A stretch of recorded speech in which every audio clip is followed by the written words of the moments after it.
112.3 മെഗാഹെർട്സിൽ ഇന്നത്തെ പ്രഭാത സംപ്രേഷണം ആരംഭിക്കുന്നു. ആരംഭിക്കട്ടെ.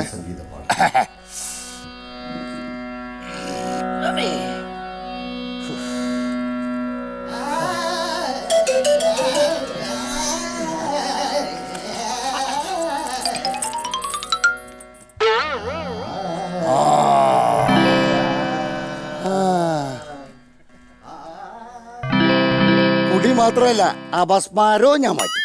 എന്റെ അടുത്ത കളി അച്ചടാ ചെച്ചട് എന്റെ മോനെ പോന്നേ. കുടി നിർത്താൻ വന്നതാ. അയ്യോ 5-6 വയസ്സുണ്ടല്ല, ഇതോട്ട് കുടി നിർത്തിയില്ലേ മോനെ? അമ്മിഞ്ഞ കൂടി നിർത്താനല്ല, പിന്നെ കള്ളുകൂടി നിർത്താൻ വന്നാന്ന്. ഇവിടെ ഒരു കോട്ടൂപ്പിയുടെ നീളമില്ലൂടെ, അതിനു മുമ്പ് നീ കുടി തുടങ്ങിയോ? തെങ്ങി കയറുന്ന ആൾക്കാർ തെങ്ങിന്റെ അത്ര നീളമുണ്ടോ? അതിന്റെ മേളിലേക്ക് കയറണ്ടല്ലോ. എന്റെ പൊന്നെ അതുമ്പോ വലിയ കാരണം ഞാൻ വെറുതെ ചോദിച്ചാ. വീട്ടിലാരൊക്കെയുണ്ട്? ഞങ്ങളേ 17 മക്കളാ.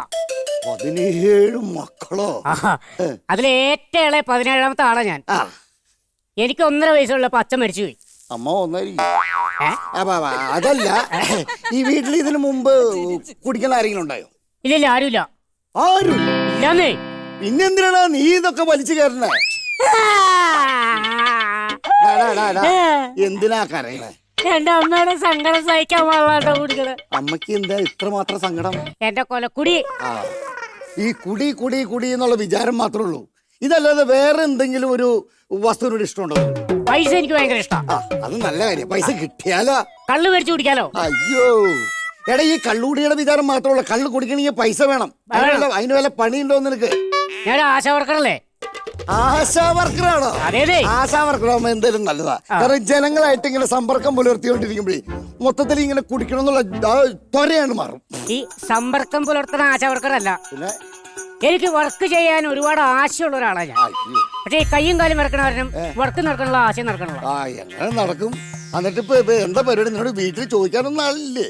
ശരിക്കും പറഞ്ഞോ, ആത്മാർത്ഥമായിട്ട് എനിക്ക് ഈ കുടി നിർത്തിയാ കൊള്ളാന്ന് ഭയങ്കര ആഗ്രഹമുണ്ട്. നല്ലതാ.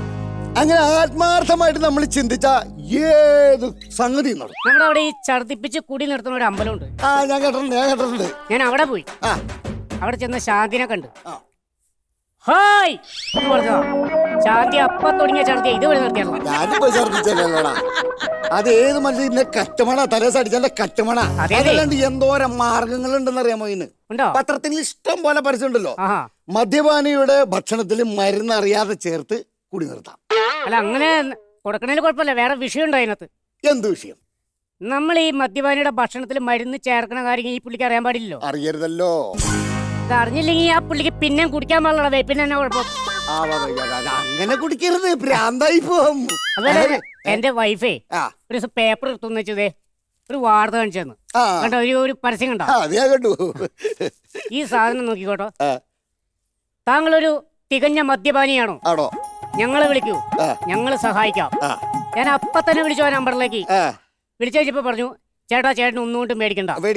ചേട്ടനെ എവിടെയാന്ന് വെച്ചാൽ സ്പോട്ട് പറഞ്ഞാൽ മതി. സാധനവും ടച്ചിങ് സൈഡ് ഞങ്ങൾ അങ്ങോട്ട് വരാം. നമുക്ക് ഒരുമിച്ചിരുന്ന് അടിച്ചങ്ങോട്ട് പൊളിക്കാം. അത് കറക്റ്റാ.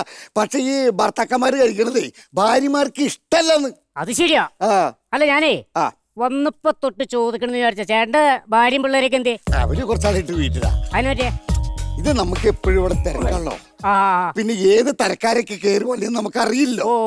പിന്നെ ഇതൊക്കെ കഴിഞ്ഞ് വൈകുന്നേരം ഞാൻ 2 അടിക്കും. ഞാൻ അടിച്ച പിന്നെ എനിക്ക് ഭ്രാന്ത. അമ്മയല്ല ഭാര്യല്ല ആരെല്ലാം പൊക്കിട്ട് ഞാൻ ഇടിക്കും. അതല്ല ഒരു പണി.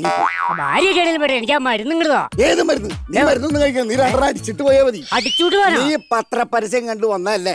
എനിക്ക് അടിക്കാൻ കമ്പനിക്ക് ആളി വേണ്ടപ്പോ ഞാൻ ഈ വക അഭ്യാസം കുറെ പരസ്യങ്ങള് പത്രത്തിൽ കൊടുക്കും.